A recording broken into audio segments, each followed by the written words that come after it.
realmente é. É a exatamente grande isso. Babilônia. Exatamente. Você veja, por exemplo, que o empresário do Elvis, né, o Coronel Tom Parker, ele gastava milhões, né, numa mesa de jogos, né, em Las Vegas. Então, praticamente, né, o Elvis era submetido, né, uma rotina de trabalho muito exaustiva, né, quando saía em turnê. E o Coronel Tom Parker simplesmente torrava o dinheiro, né, torrava o dinheiro em jogos, né. O sujeito altamente viciado em jogos, né.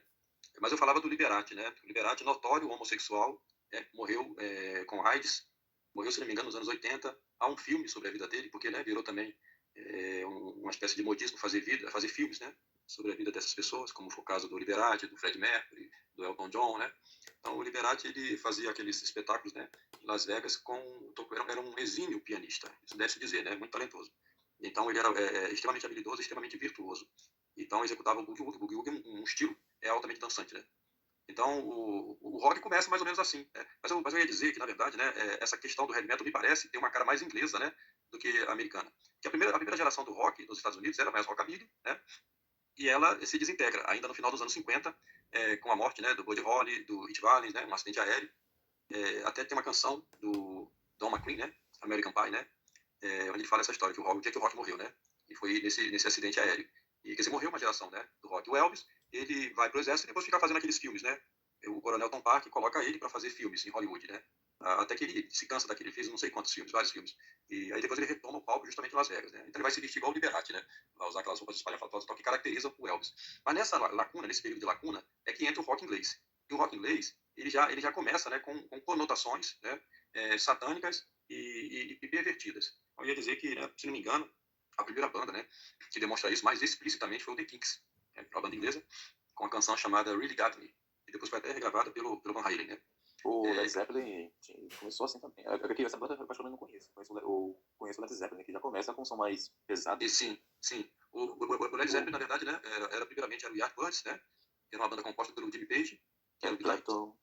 Então, o Yardbirds já fazia um som pesado, né, com guitarra distorcida e tal, mas me parece que o The Kinks, né, foi o primeiro conjunto, né, a usar esse som de distorção que caracteriza, né, o rock heavy metal, né, metal pesado, né, esse som de guitarra bem distorcida, né, e a letra da música, né, Really Got Me, é uma letra que já diz diretamente do que se trata, porque os Beatles também tinham, né, já uma malícia na música, mas era bem disfarçado, né, mas é tipo I wanna hold your hand, né, eu quero só pegar sua mão e tal, mas o The Kinks não, o The Kinks já dizia já o que queria, entendeu? Sim, Era os uma música Beatles eles tinham música mais, por assim dizer, aceitável, né? Para o ouvido humano, por assim dizer, sim, naturalmente falando. eles foram, né, Eles tinham composições, assim, né, digamos, mais, entre aspas, mais bonitinhas, por assim dizer, né? Tipo isso, Yesterday, né? é, Uma canção leve.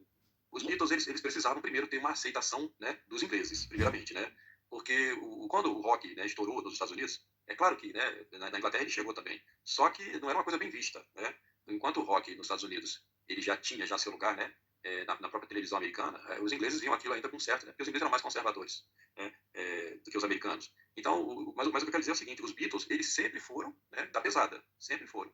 É aquela coisa de terno e gravata, né, arrumadinho, cabelinho, franjinha e tal. Aquilo foi uma jogada de marketing do Brian Epstein, para poder conquistar, né, a aristocracia inglesa. E de fato vai dar muito certo, né, porque eles vão ser, inclusive, condecorados pela rainha. Né? Agora, tão logo eles fazem isso, eles se tornam, né, muito famosos na Inglaterra, mas o que eles queriam mesmo era sucesso nos Estados Unidos, na América. Né? Eles vão conseguir isso muito rápido. Se não me engano, em 64, né, ele já estava estourando nos Estados Unidos, em primeiro lugar. Então, justamente preenchendo essa lacuna. Né? E o Elvis, nessa época, estava fazendo filmes, né, não estava nem fazendo shows. Né, dos Beatles é uma coisa assim à parte. Né? Nós temos assim um Lennon extremamente, né, satânico, o Lennon extremamente satânico. Né? O Paul McCartney é um pouco mais disfarçado. Né? É um sujeito extremamente talentoso e com a voz, né, com uma capacidade vocal muito grande, tanto para canções baladas, né, aquelas canções mais românticas, né, quanto para música pesada. Então você vê, por exemplo, o McCartney cantando Yesterday e depois cantando o Helter Skelter. Né? Você vê assim, uma voz de anjo e ao mesmo tempo uma voz de um demônio. Ou seja, essa potência vocal, né, do Paul McCartney. E, então, esse tipo de canção, né, de balada, como por exemplo essa, é uma canção bem atípica, né, é que vai fazer com que os Beatles sejam muito queridos, entende? Tem essa, tem Hey Jude também, que segue mais nessa linha. São canções assim que tem melodia muito forte, né? Hey Jude, o Let It Be já era um final já, né, da banda já, se não me engano foi o último álbum deles. Uma coisa que eu gostaria de comentar, né? Sim. Tem um vídeo do Nando Moura, né, que é um desses youtubers conservadores, né, que mais prestam de serviço ao bom comportamento, por assim dizer, aos bons costumes, né? Se fingindo. Não, no rock a gente vê, né, que existe toda uma... Não é a arte pela arte, né? Mas sim uma ideia de subversão através da arte, né? O próprio Jagger dizia isso, Mick Jagger dizia isso, né? Dizia que o poder que eles tinham, né, através da música é um poder que colocava, né, milhões de pessoas ali aos pés deles. Isso é verdade, né? Isso é verdade. Você ainda nos dias de hoje, né? Uma banda como o Rolling Stones, embora eles estejam lá todos, né, velhos e carcomidos, né, pela vida louca e excesso de drogas que usaram, eles ainda conseguem lotar, né, um estádio de futebol. É bem mais do que isso, né? Uma prova, inclusive, é que o rock ainda é o gênero musical mais popular do mundo. E é o mais Ainda popular, é. e o mais popular do Brasil, e eu acho que vai ser até o final do mundo. É, você vê, por exemplo, né? Se você convocar, pedir para se você é empresário, você vai lá, chama uma dupla sertaneja aí, por exemplo, entendeu? Vamos fazer um show aberto em algum lugar e vamos ver quantas pessoas vão conseguir. Exatamente. Vai Porque, reunir. Luciano, Só para concluir, né? Então pode ser que se unam 500 mil, 1 milhão de pessoas. Agora, o sim. Rolling Stones, sendo uma banda de rock que canta em inglês, estrangeira, foi lá na Praia de Copacabana, acho que foi em 2009, e reuniu 3 milhões de pessoas. 3 Esse é um número milhões. impressionante, né? Então Impressionante. isso mostra a popularidade do rock ainda hoje. Porque eu acho que não tem um artista do Brasil que consiga essa proeza. É porque você veja bem que toda essa estrutura da indústria fonográfica, né? E para a estrutura de show, a base dela veio do rock. Veio do rock. Você quer ver um exemplo? Quando teve no Brasil, né, a ascensão da música sertaneja, final dos anos 80, início dos anos 90, né? Isso aconteceu por quê? Porque Chitãozinho e Chororó, muito inteligentes, né?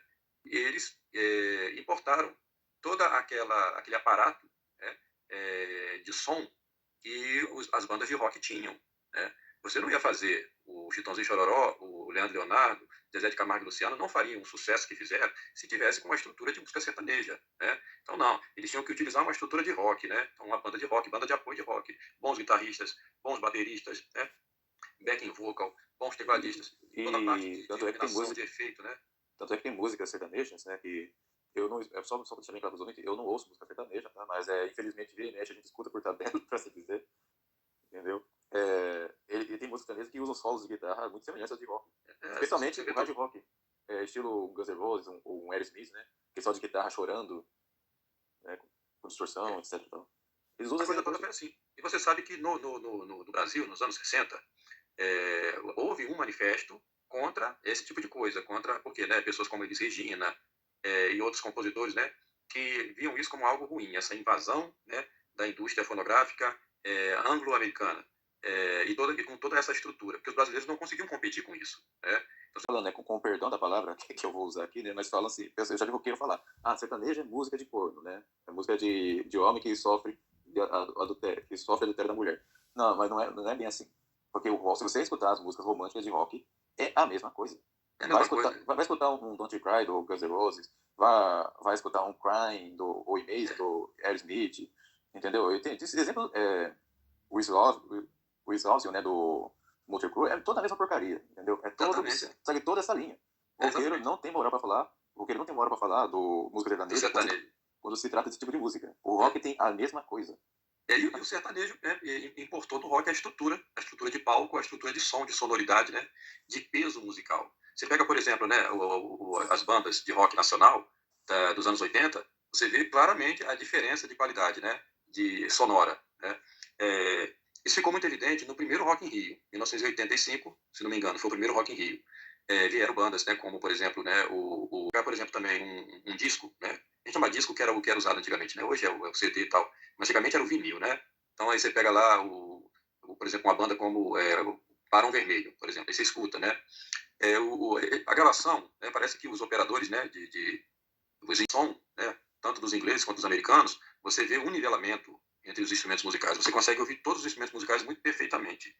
De modo que a voz, né, do cantor ela tem que se adequar ao peso do som, né? Então essa que vai ser a grande força do heavy metal. São duas coisas, né, que vai atrair muito a juventude no heavy metal. Primeiro é o virtuosismo dos músicos, né? Então, todo jovem que pensava em formar uma banda de rock e tal, pensava em ser um virtuoso, como um grande baterista, um grande baixista, um grande guitarrista, né? E também o vocalista, né? A capacidade que o vocalista tem, esses cantores de heavy metal, né? Depois o Luciano pode falar melhor do que eu sobre essa parte aí do canto, das técnicas que eles usam, né? fazer essa voz ela ficar no mesmo nível da guitarra, né? Essa voz distorcida. Porque, assim, todo cantor de rock tem que ter a voz de taquara rachada, né? Tem que ter aquela voz gutural, né? Aquela voz rouca, né? Como uma distorção, né? Alguns cantores de rock realmente tinham uma capacidade vocal, né?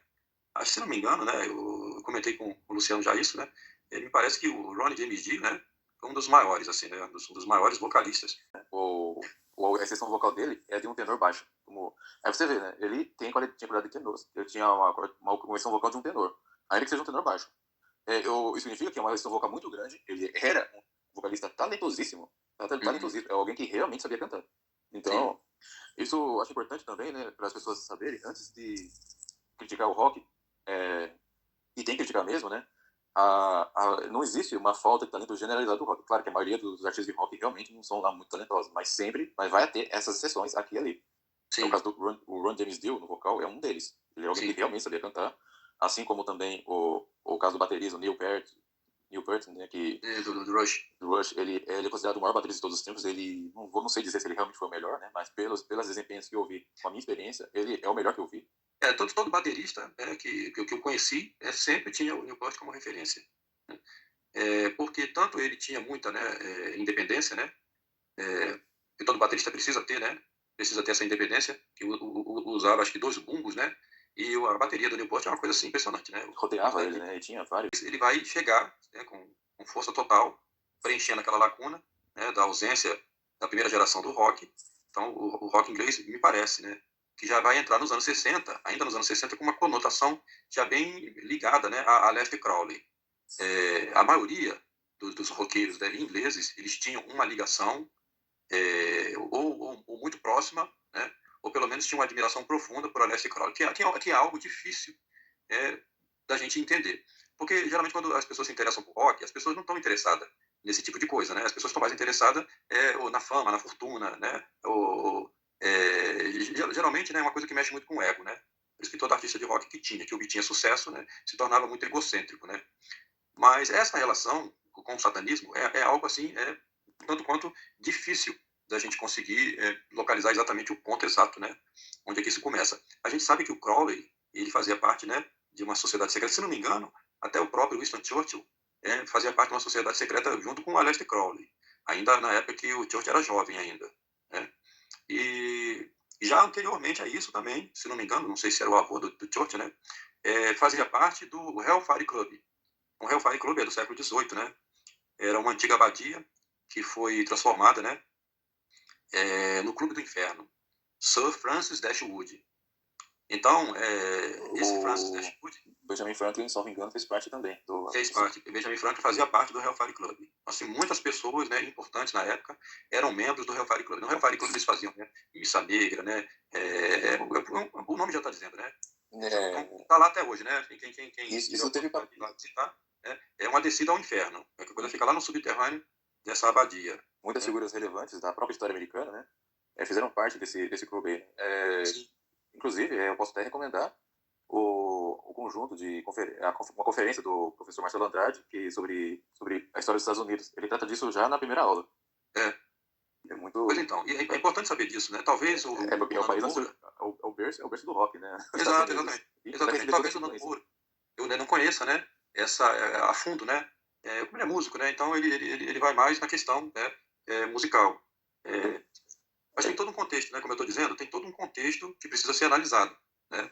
Quando a gente diz aqui que há uma inspiração satânica por trás, né, do rock, e sobretudo do heavy metal, que é a expressão maior do rock, né, nós estamos falando com base numa análise mais profunda, né, numa análise mais Sim, profunda. e o Nando Moura não entende que o estudo do Padre Laboucher, mais do que um estudo artístico, né, que é a área que o Nando Moura vai ficar mais focado, ele esquece que é um estudo que tem aspecto teológico e moral. Exato. É um padre. O padre, ele acha que o padre não estuda música. Não, eu acho que esse padre estudou mais música que o próprio Nando Moura. Ele não estudou só música, como ele estudou teologia, filosofia, lógica, moral, essas coisas que o Nando Moura não se aprofundou. Aliás, o que o Nando Moura sabe dessas coisas é com base no que o Olavo de Carvalho ensinou, que é quase nada, diga-se de passagem, né? Pois é.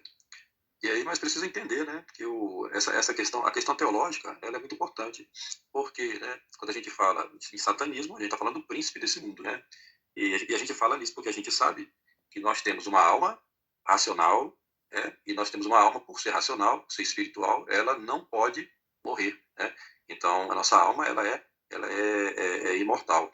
E qual é o destino da nossa alma, né? A gente sabe por revelação que nós temos, né, os novíssimos, né? Ou é o juízo, né? Purgatório, céu ou condenação eterna. Então, nós sabemos da existência do demônio, nós sabemos que o demônio ele busca perverter, corromper, e, dessa forma, conduzir todas as almas para o inferno, para a danação eterna. Então, se desconsiderar isso daí, aí fica parecendo que realmente é toda uma brincadeira. Eu vou dar um exemplo aqui, para a gente ver como é que é a coisa mais séria. Né? Em 1976, saiu o álbum, né, que foi o grande sucesso do Eagles, Hotel California. Procurem prestar atenção na letra da música, Hotel California. Né? Então, é claramente uma música de inspiração satânica. Claramente. Né? Foi o grande sucesso do Eagles. E a música fala exatamente disso, né? O hotel lá, esse Hotel Califórnia, era o local onde lá o Papa, né? O Papa de Satanás, né? Fundou a Igreja de Satanás, Anton LaVey. Na capa do disco original, né? É lá uma série de elementos estranhos, né? Mas está ali no fundo ali uma figura sombria que é o Anton LaVey. Né? Então você vai acompanhando a letra da música, Hotel Califórnia, e você vai percebendo que trata-se, né, realmente de um ritual satânico. A coisa ali é um ritual satânico que eles estão descrevendo, que eles estão narrando na música. É claro que quem não entende inglês, né, é uma música, né, bem tocada, bem forte. Musicalmente é bem bonita. Inclusive, esse som de guitarra. Vai se deixando levar, né, pela melodia e tudo, pelos arranjos, né? O solo de guitarra no final, que é muito bem feito, né? Exatamente. Parece algo bem inspirado, né? Parece. Mas na realidade é uma coisa realmente satânica. Realmente satânica. É igual, por exemplo, né? Nos meus últimos anos escutando rock, né? Eu lembrava muito de uma banda finlandesa chamada Stratovarius. Sim, que é uma coisa poderosa, né? Que é a música que mexe muito, né? Com o nosso sensível. E para transmitir uma mensagem que subverte, né? Completamente o ouvinte. Porque a música é algo que deve nos elevar, né? A música é algo realmente divino, né? Eu vi de uma freira, a irmã Joana d'Arc, uma coisa muito, muito interessante, né? Ela diz assim, né? Os anjos no céu cantam, né? Belíssimamente. Os demônios eram anjos. E eles perderam, né? Com a sua queda, por terem seguido Lúcifer, né? Eles perderam a sua capacidade de cantar. Então eles tentam cantar e sai grunhido, né? Não conseguem cantar. Então por isso que ela diz que os cantores de rock, quando eles cantam, eles estão, de certa forma, né? Como que reproduzindo aquele som, né, distorcido do demônio que já não pode mais cantar com aquela voz celestial, né? Canta com uma voz demoníaca, né? E a gente vê isso não no hard rock, né? O hard rock ainda tem um pouco de melodia, mas posterior, né, ao hard rock nós vamos ver isso mais no nesse estilo, por exemplo, do Sepultura, né? O Sepultura. Sim, isso aí já estão entrando no... É o black metal. O Sepultura já tá Thrash. É thrash metal. Vai dar entre thrash e o death metal já, porque o Sepultura vai usar o Max Cavaleira, né? O vocalista do Sepultura. Ele... Não, perdão. Esqueci o nome do vocalista do Sepultura. Sim, é Max Cavaleira mesmo. Sim, é isso mesmo. É esse mesmo, Max Cavaleira. Ele usa o gutural grave, né? Que é... Grave. Ele vai fazer uma voz de... Parece um animal de grande porte. É como se estivesse imitando um dragão, né? Diz passagem. Sim. É uma voz monstruosa mesmo, entendeu? E esse tipo de voz vai acabar se degenerando mais ainda. Por quê? Então, mas já não há mais melodia, né? Já não há mais melodia nenhuma. É algo simplesmente... Entendeu? Vai depois virar o black metal. Né? O black metal surgiu nos Estados Unidos, provavelmente com a banda Venom. O Brasil vai ter uma das primeiras bandas de black metal da história, logo depois, que vai ser o Sarcófago. Entendeu? Só que ele vai se tornar muito popular na Noruega. Por alguma razão que eu desconheço, mas eu posso aqui tecer as minhas teorias, né? Porque eu vou lembrar que a Noruega, no passado, era um país praticamente 100% católico, né? Graças ao rei Santo Olavo, mas que depois da revolta de Lutero é o país onde provavelmente, junto com os outros países nórdicos, onde o protestantismo mais triunfou. O catolicismo praticamente sumiu nessas regiões aí. Ficaram praticamente só as igrejas. Aí o que vai acontecer? O povo não vai ter mais... sabe, quando as pessoas estão protestantes, vai acabar questionando tudo, né? De igual maneira. Então, a fé católica foi abandonada, as pessoas, com o tempo, elas nem protestantes vão querer ser mais, entendeu? E vai acabar surgindo esses novos pagãos aí. Então, o que vai acontecer? Na Noruega vai começar a surgir movimentos de restauradores pagãos, sabe? Por exemplo, só para dar um exemplo, né? Ou a banda Mayhem, que é uma banda totalmente explicitamente satânica, satanistas mesmo, né? Vai ter entre os membros um membro que não é sempre, digamos assim, expressamente satanista, né? Que é o Varg Vikernes. O Varg Vikernes, que é um assassino, inclusive é um assassino, né? Porque ele matou um dos membros da banda também. Ele é um pagão, só que ele é um pagão, por assim dizer, tradicionalista. Em que sentido? Ele não quer restaurar a tradição cristã do país, a tradição católica. Ele quer retornar à Noruega dos tempos normandos. Simplesmente isso. É o tipo de gente que vai começar a surgir na Noruega e, consequentemente, vai surgir movimentos satanistas lá. Você pode ver o número de bandas de black metal na Noruega é extremamente numerosa. Eu acredito, eu não tenho certeza, mas eu posso até chutar que na Noruega é onde se encontra a maior parte das bandas de black metal. Ou seja, né, na Noruega sozinha deve ter mais bandas de black metal do que os outros países juntos. Olha, isso eu não sabia, interessante. Sim, é um país. E o que é o black metal? O black metal é um ritmo que o satanismo é totalmente explícito já. Tá? Não há nem disfarce. Não, tipo assim, eles realmente cantam hino, eles se dedicam a cantar hinos de louvor a Satanás, expressamente. Isso aí já é o fundo do poço já, né? Eu não Você diz consigo que é a conceber, apostasia de um povo, né? eu não consigo conceber uma imaginação, algo já pior do que isso, tá? Porque se a pessoa já começa a cantar hinos de louvor a Satanás, é porque não, já tá no fundo, tipo assim, cara, chegou no fundo do poço e tá encontrando o subsolo do fundo do poço. É porque eu já realmente você tem razão. Porque se você parar para pensar, anteriormente, o que nós tínhamos, né, era uma coisa meio teatral. O chamado, né, o rock teatro. Por exemplo, né, Alice Cooper, né, que é uma das figuras, acho que é um precursor dessa coisa. É um satanismo já meio camuflado, sabe? Né, com uma capa de performance teatral. É Isso que a algo Alice mais, Cooper fazia. mais caricatural mesmo, né? Mas cara do AC/DC, né? Uma pessoa que diz que o AC/DC não é satanista, ela não pode estar bem, né? Ela não pode estar bem. Porque o AC/DC era 100% satanista. 100%. E uns dados que é importante colocar sobre o AC/DC, né, que inclusive AC/DC praticamente foi uma das primeiras bandas que já começou a dar mais a cara do que o rock mesmo. Né? Sim, exatamente. O, Eles nunca esconderam isso. o AC/DC, para pouca gente teve curiosidade de pesquisar, mas eu fiz isso, né, antes de gravarmos, porque eu já escutei muito AC/DC, mas eu não procurei saber as estatísticas, nunca procurei saber as estatísticas do AC/DC. Aí fui pesquisar e soube o que eu soube. Soube que o AC/DC, dentre essas bandas, né, de rock mesmo, excetuando os artistas de pop, as outras porcarias aí, ficando só do rock. O AC/DC é a quarta banda mais popular da história, perdendo apenas para o Beatles, Elvis Presley e Led Zeppelin. É mais popular que o Rolling Stones, é mais popular que U2 e outros grupos aí.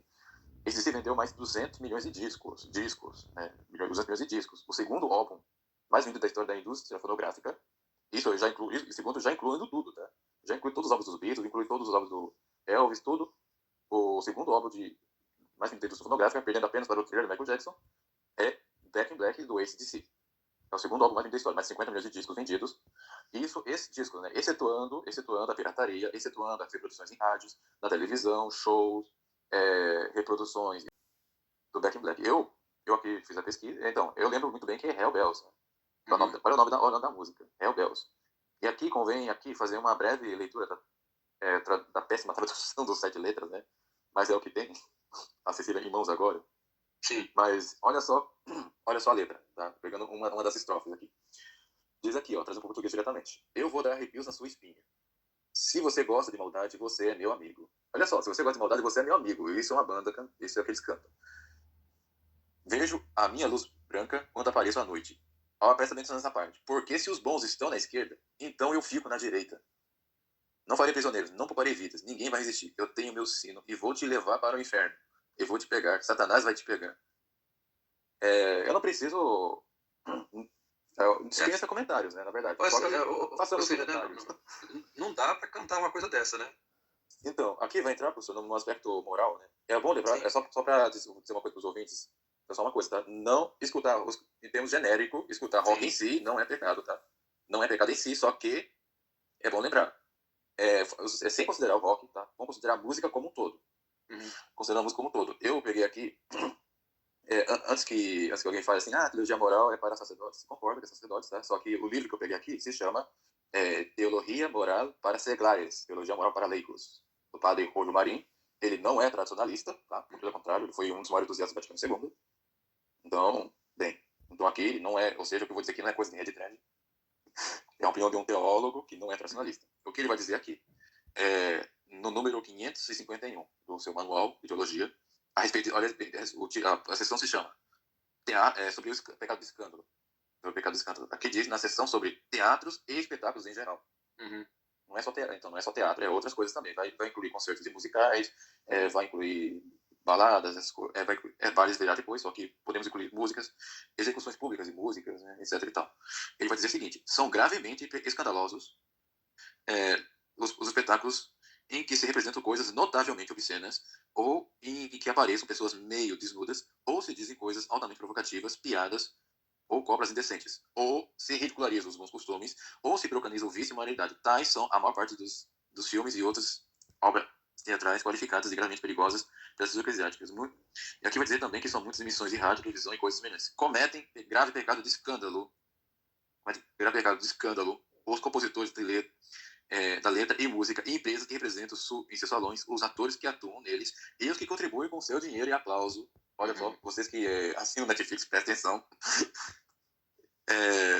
Para sustentar esses espetáculos. E pecam os que assistem a eles sabendo da semelhança e anima os outros a fazer o mesmo.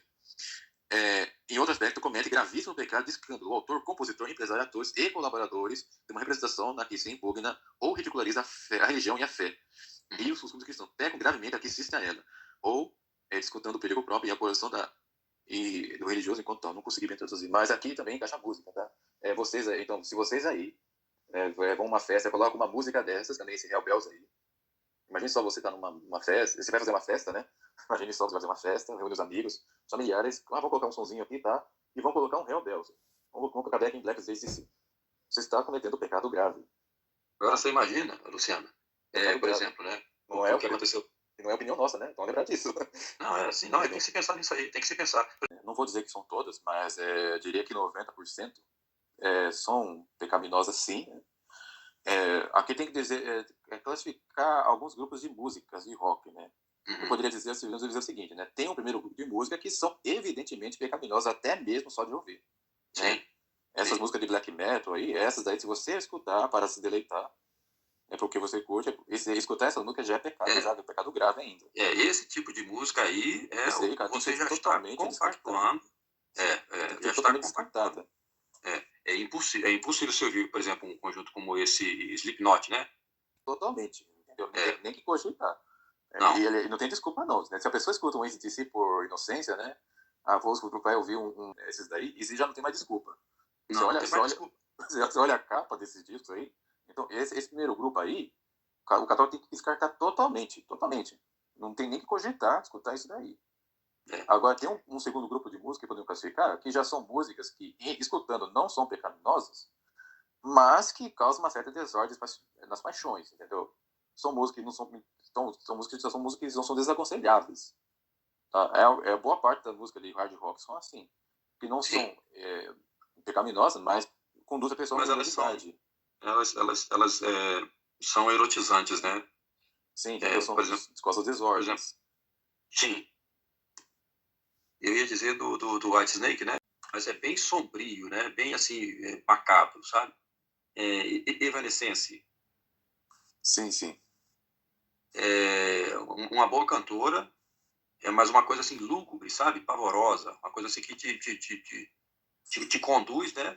Para uma espécie de um universo onde tudo é destruído, tudo é negro, né? É destruído, é ruína, entendeu? Ela causa essa impressão. Ou tem... O Evanescence é bem satânico. E tem também um exemplo de cantora dentro desse ambiente aí, que é o Nightwish, né? Tinha, né, na verdade, uma vocalista chamada Tarja Turoney, que ela é soprano. Ela é soprano, mas ela cantava no Nightwish. As músicas do Nightwish não é algo tipo satânico, assim, estrito ou explícito, entendeu? Porque essas bandas, Nightwish, salvo engano, é banda finlandesa, assim como Stratovarius. Porque esse povo aí do Symphonic Metal, do Heavy Metal melódico, eles já vão para uma linha mais agnóstica já, né? Mais New Age. Entendeu? Né? O que atrai, né? Essa coisa macabra, sabe? Mórbida, né? Acaba atraindo tanta juventude, né? Já teve tanto modismo, né? Por exemplo, teve a época que eram os góticos, né? E aí tem o estilo de música para os góticos, aí a pessoa ela adota todo um padrão, um modelo de vida, né? Um tipo de penteado, um tipo de roupa específico, uma maquiagem, né? E a pessoa incorpora aquilo, né?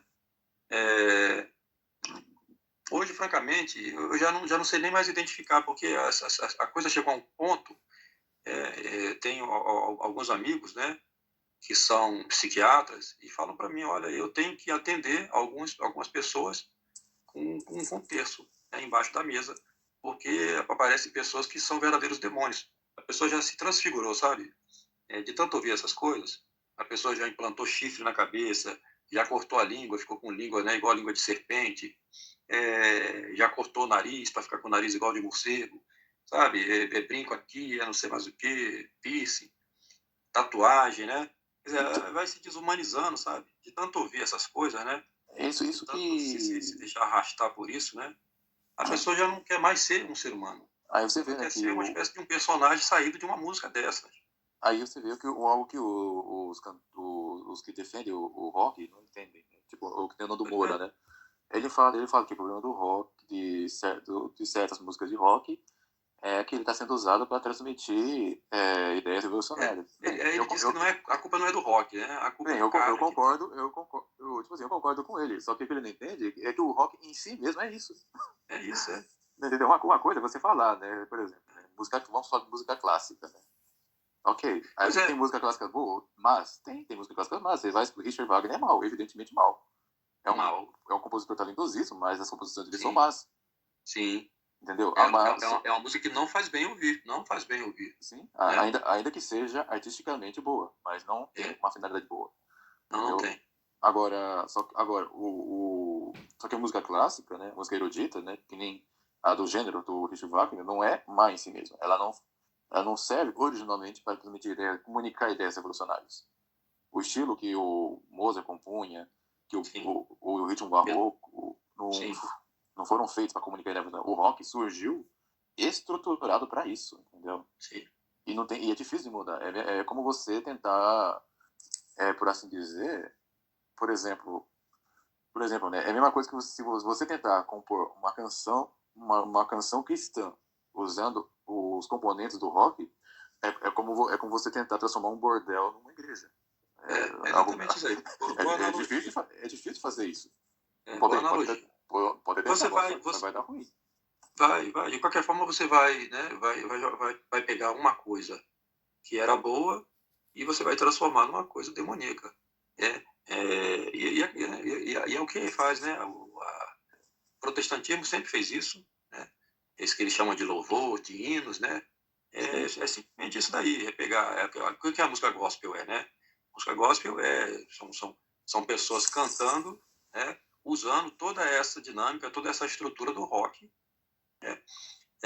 E também nos meios católicos também, nos meios Sim. modernistas, né? Alguém pode até objetar dizendo que, mas tem santo que transformaram templos pagãos em igrejas. Aí que tá a coisa, tá? Meu filho? Mas é pagão, mas era templo, era um lugar de culto.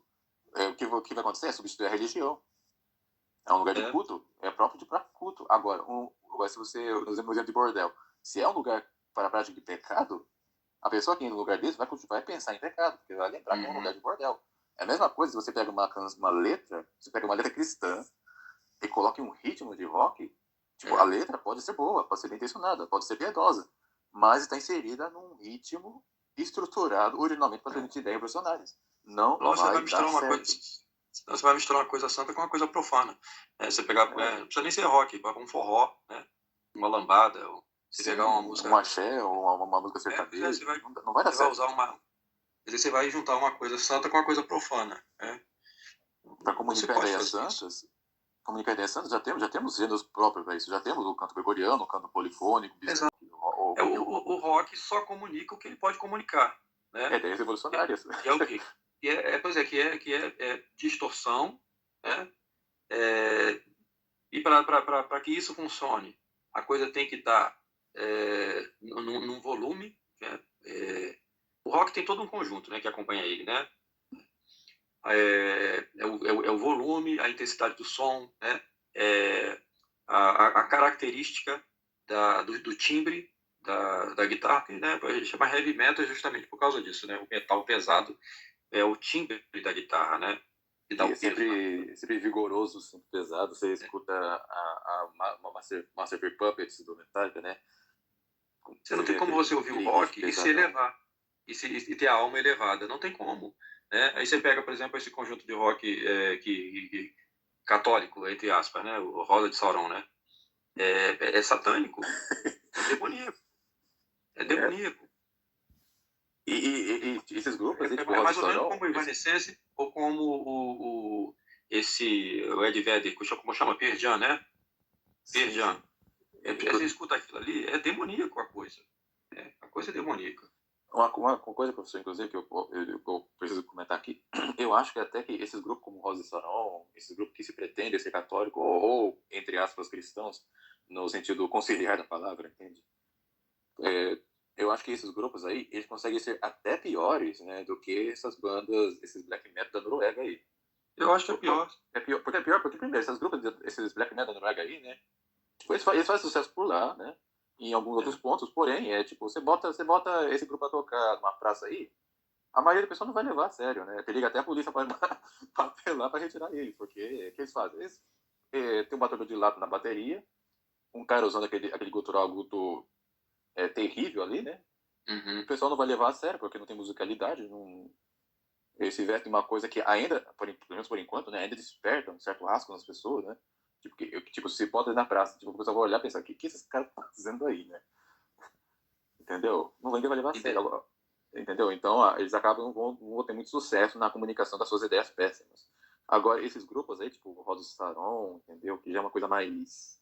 É uma coisa mais aceitável, né? Mais tolerável, mais mansinha, né? Mais.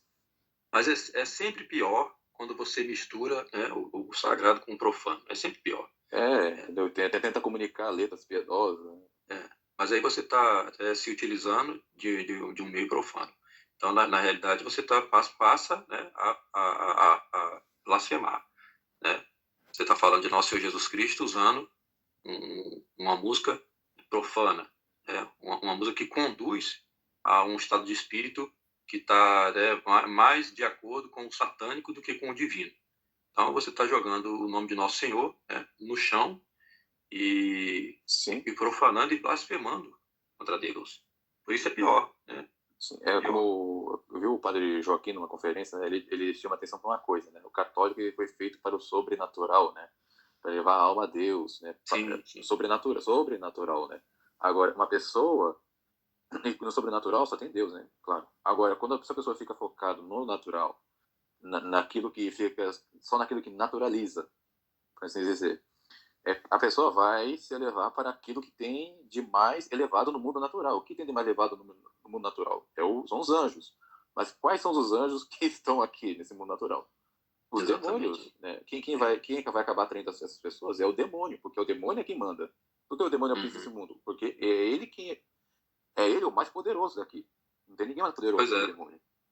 A pessoa esquece que o demônio ele perdeu a graça de Deus, só que ele não perdeu a natureza angélica. Ele É. continua. Isso que as pessoas. Proteção. É não se expor ao demônio. Porque sempre que se expõe ao demônio, a gente vai cair. E esse tipo de música, né, e esse tipo de ambiente, ele faz com que você se exponha completamente, né, aos demônios que estão pelos ares aí. Que é pelo sensível, né? É pelo sensível e a música é poderosa, como a música rock né? Sobretudo o metal pesado, o heavy metal, é poderoso, né? Ele mexe muito profundamente devido, né, à sonoridade que tem, devido à potência que tem e devido ao ritmo, né? Então isso por si só já faz com que você abra todas as portas para as hordas demoníacas, né? E o católico ele deve fugir o máximo que puder, né, desse tipo de coisa.